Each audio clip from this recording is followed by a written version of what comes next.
আমার আব্বুর কোর্স। আমার আব্বুর কোর্স হলো বাংলাদেশের 1 নাম্বার কোর্স, কারণ এটাতে ক্লাস নিছে আমার আব্বু। আমার আব্বু এখানে 14 ঘন্টা করে প্রতিটা চ্যাপ্টারের একটা করে ক্লাস নেয়। এরকম ক্লাস আছে 10টা।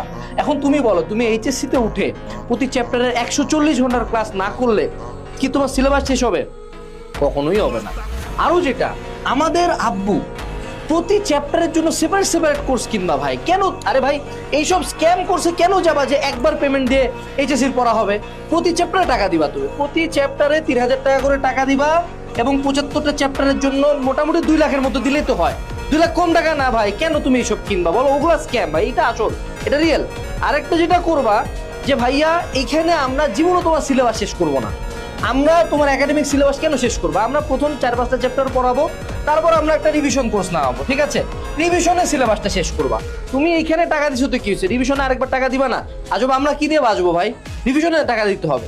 আর আরেকটা কথা হলো ভাই, কেন বলো দেখি এইসব কোর্সে কেউ ভর্তি হয়? এলা গরিব মানুষের কোর্স, কে সে বেচে ভাই, এইসব তো পুরাটা স্ক্যাম। তুমি ভর্তি হবা আমাদের কাছে, কারণ আমরা ভাই পশ, আমরা একটু ধনী মানুষ, দেখতে একটু চেহারা টেহারা ভালো, আমগো কথাবার্তা একটু ডিফারেন্ট, পেজের লুক টুক ডিফারেন্ট, তুমি আমাকে লগে ভর্তি হবা। তুমি এইসব কি এর স্ক্যামে হাত দিচ্ছ? যারা এইসব স্ক্যামে হাত দিচ্ছ তাদের জীবনে পড়াশোনা হবে না, তোমরা ধ্বংস হয়ে যাওয়া ভাইয়া, তোমরা নাই হয়ে যাবা। আর পড়া এখন কেন শুরু করবা ভাই? পড়া এখন শুরু করতে হবে কেন? পড়া শুরু করবো ভাই সেকেন্ড ইয়ারের লাস্টে, মানে ধরো টেস্ট এক্সামের পরে পড়বো। টেস্ট এক্সামের আগে কেউ এইচএসসির পড়া পড়ে? কি আজব লোকজন তোমরা ভাই, দেখ।